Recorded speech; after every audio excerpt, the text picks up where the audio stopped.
உலக மக்கள் எல்லோருக்கும் வணக்கம். நான் உங்கள் ஜி கோபால் பேசுகிறேன். இன்னைக்கு நம்ம பேசக்கூடிய தலைப்பு ஜூன் மாத பலன்கள். இந்த ஜூன் மாத பலன்களாகப்பட்டது ரிஷப ராசிக்காரர்களுக்கு எப்படி இருக்கும்? அப்ப அந்த ரிஷப ராசிக்காரர்களுக்கு இந்த மாத கிரக அடைவுகளை பத்தி ஃபர்ஸ்ட் பார்க்கலாம். ரிஷப ராசியில குரு இருக்கிறாங்க, சூரியன், புதன், சுக்கிரன், இந்த 4 கிரகங்களும் ரிஷபராசியில் இருக்கிறாங்க. ஜூன் மாசம் 12ஆம் தேதி சுக்கிர பகவான் ஆப்பட்டது பெயர்ச்சியாகி மிதுனத்துக்கு போறாங்க. ஜூன் மாசம் 14ஆம் தேதி புதன் பகவான் பெயர்ச்சியாகி மிதுனத்துக்கு போறாங்க. ஜூன் மாதம் 15ஆம் தேதி சூரிய பகவான் பெயர்ச்சியாகி மிதுனத்துக்கு போறாங்க. அது போக உங்களுடைய ராசிக்கு 5ஆம் இடத்துல கன்னியில கேது, அது போக கும்பத்தில் சனி பகவான், மீனத்துல ராகு பகவான், செவ்வாய் பகவானும் ஜூன் 1ஆம் தேதி மீனத்திலிருந்து பயிற்சியாகி மேசத்துக்கு வர்றாங்க. இது இந்த மாத கிரக அடைவுகள்.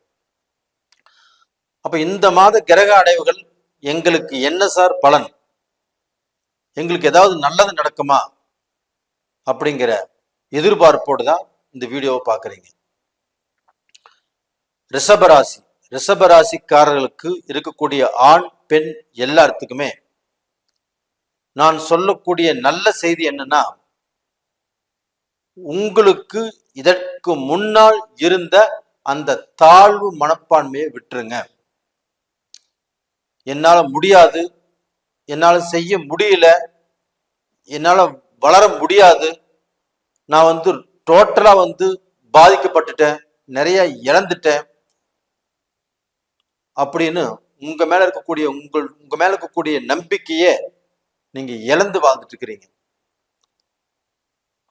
இந்த பீரியட்ல அந்த நம்பிக்கை உங்க மேல உங்களுக்கு வரும். அதற்கு காரணம் என்னன்னா, சூரியனும் புதனும் உங்களுடைய ராசியில இணைஞ்சிருக்கிறாங்க புதாதித்ய யோகத்தோடு. அப்ப அந்த சூரியனும் புதனும் இணைந்தால் உங்களுக்கு தைரியம் வரும், தன்னம்பிக்கை வரும், என்னால சாதிக்க முடியும் அப்படிங்கிற எண்ணங்கள் உருவாகும். புதுசாக ஏதோ ஐடியாக்கள் வந்தாலும், அதாவது தொழில் கண்டிப்பாக நீங்க ஆரம்பிப்பீங்க. அது போக செஞ்சுட்டு இருக்கக்கூடிய தொழிலையும் நல்ல பலன் கிடைக்கும். செஞ்சுட்டு இருக்கிற வேலையிலையும் உங்களுக்கு ஒரு வேகம், ஒரு சுறுசுறுப்புங்கிறது இந்த பீரியட்ல ஆரம்பிக்கும். இதற்கு காரணமாகப்பட்டது உங்களுடைய ராசிநாதன் சுக்கிர பகவான் உங்களுடைய ராசியிலேயே ஆட்சியாக இருக்கிறாங்க. அப்ப அந்த சுக்கிர பகவான்னா எல்லா ராசிக்காரர்களுக்கும் சுக்கிர பகவானுடைய அனுகிரகம் கண்டிப்பாக தேவை. அந்த சுக்கிர பகவான் என்பது கலஸ்தர காரகன். அது மட்டும் இல்ல, சுகபோக வாழ்க்கைக்கு அந்த சுக்கிர பகவானுடைய அனுகிரகம் கண்டிப்பாக தேவை. அப்ப அந்த சுக்கிர பகவான் ஆப்பட்டது உங்களுடைய ராசியிலேயே ஆட்சியாக இருக்கிறதுனால கண்டிப்பாக உங்களுக்கு அந்த கலஸ்திரம்ங்கிறது திருப்தியாக அமையும். கல்யாண காரியங்கள் திருப்தியாக அமையும். நீங்க பொண்ணு பார்த்து தடுங்கலாகி, பொண்ணு சரியில்லை, மாப்பிள்ளை சரியில்லை, இல்ல பொண்ணுக்கு மாப்பிள்ளை பிடிச்சு, மாப்பிள்ளைக்கு பெண் பிடிச்சு தடுங்கலாகி மணவரைக்கு நின்று போயிருந்தாலும் இப்போ சுக்கிர பகவானுடைய ஆதிக்கம் இருப்பதால் அந்த திருமணங்கள் கண்டிப்பாக நடக்கும். அது போக இப்போ பொண்ணு பாருங்க, மாப்பிள்ளை பாருங்க, உங்க குடும்பத்திலையும் மங்களகரமான காரியங்கள் நடப்பதற்குண்டான டைம் வந்தாச்சு. அது போக உங்களை பெற்றவர்களும் கண்டிப்பாக சந்தோஷப்படுவார்கள்.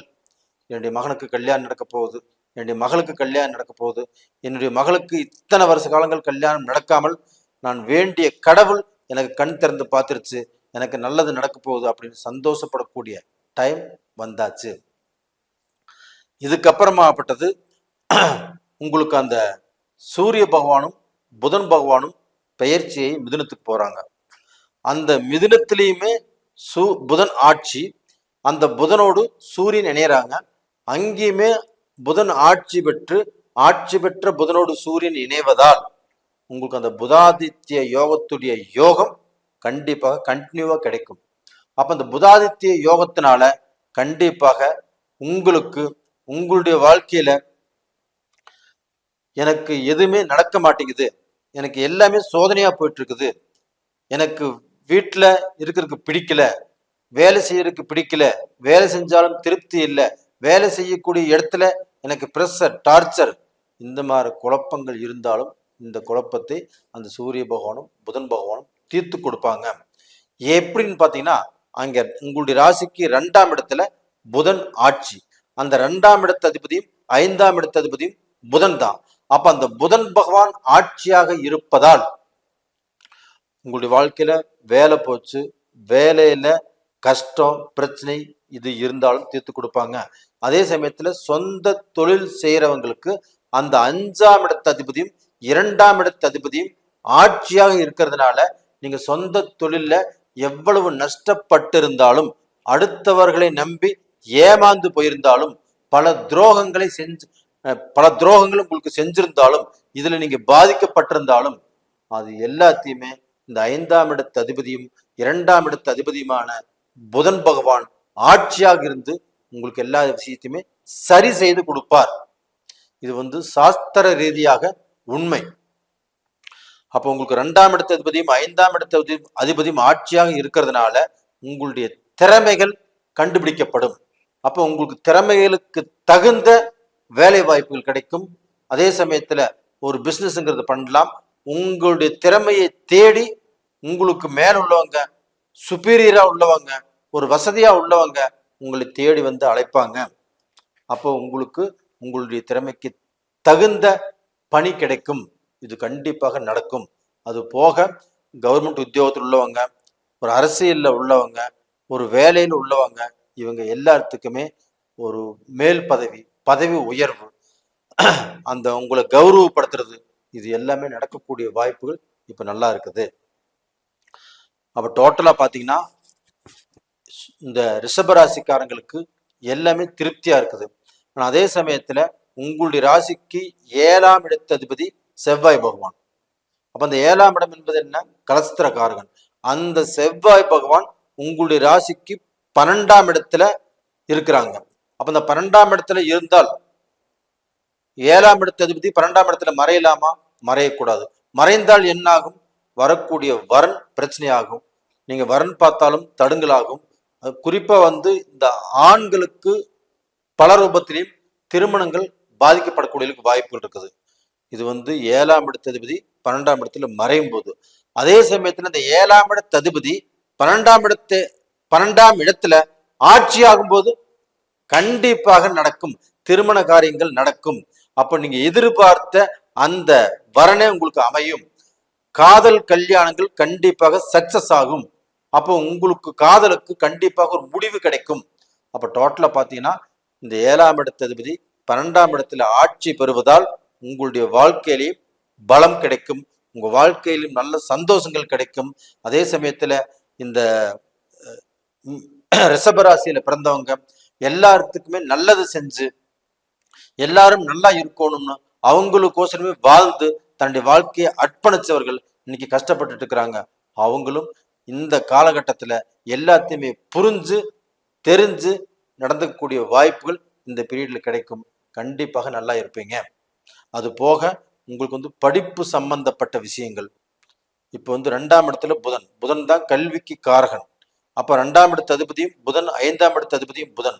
அப்போ உயர்கல்வி படிக்கிறவங்களுக்கு நல்ல மாற்றங்கள் உருவாகும். நீங்க எதிர்பார்த்த கோர்ஸ் கண்டிப்பாக கிடைக்கும். தடைப்பட்ட இப்போ ஒரு காலேஜில் சேர நினைச்சிங்க, அது தடைப்பட்டுச்சு, இல்லை டொனேஷன் அதிகமாக கேட்குறாங்க, ஏதாவது ரூபத்துல உங்களுக்கு பார்க்க போனா அந்த இடம் உங்களுக்கு அமையும். 2வது நல்ல ரிசல்ட் இப்போ நல்ல கோர்ஸ் பண்ணணும்னு காத்துட்டு இருக்கிறவங்களுக்கு நல்ல கோர்ஸ் பண்ணுவீங்க. அது போக ஒரு டிஎன்பிசி எக்ஸாம் எழுதுறவங்க, குரூப் ஏ எக்ஸாம் எழுதுறவங்க, இவங்களுக்கும் இது ஒரு நல்ல காலம், நல்லா இருப்பீங்க.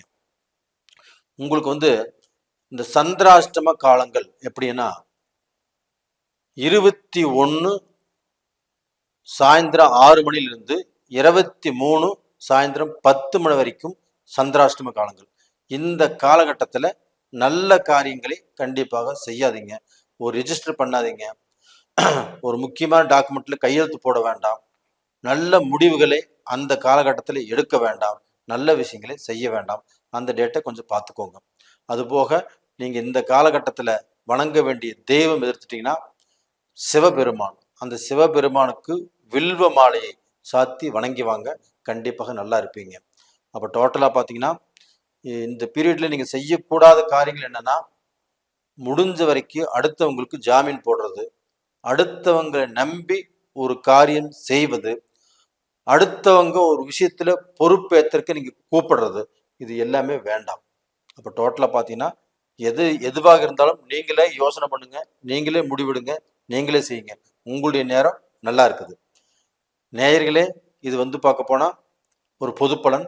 அது போக உங்களுடைய ஜென்ம ஜாதகத்தில் நடக்கக்கூடிய தசா புத்திகள் தான் உங்களை வழி நடத்தும்.